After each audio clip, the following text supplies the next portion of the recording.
بسم الله الرحمن الرحيم. يا أيها المزمل قم الليل إلا قليلا نصفه وانقص منه قليلا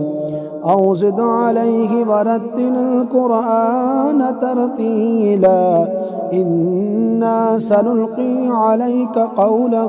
ثقيلا إن ناشئة الليل هي أشد وطئا وأقوم قيلا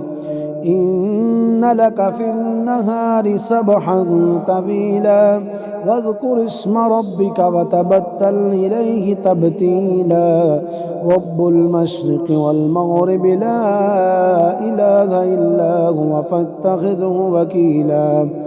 واصبر على ما يقولون واهجرهم هجرا جميلا وذرني والمكذبين أولي النعمة ومهلهم قليلا إن لدينا أنكالا وجحيما وطعاما ذا غصة وعذابا أليما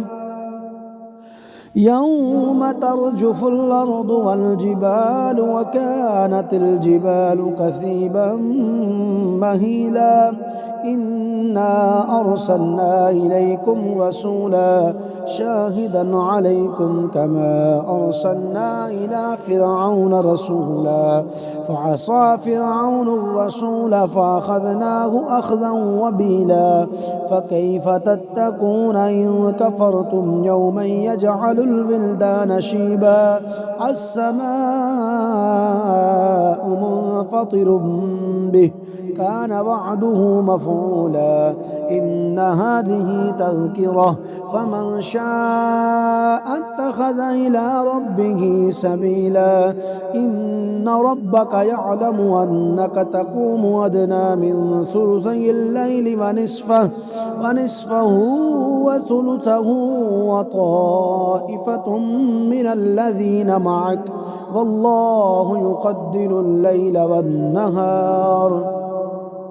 علم أن لن تحصوه فتاب عليكم فاقرؤوا ما تيسر من القرآن علم أن سيكون منكم مرضى وآخرون يضربون في الأرض يبتغون من فضل الله وآخرون يقاتلون في سبيل الله فاقرؤوا ما تيسر منه وأقيموا الصلاة وآتوا الزكاة وأقرضوا الله قرضا حسنا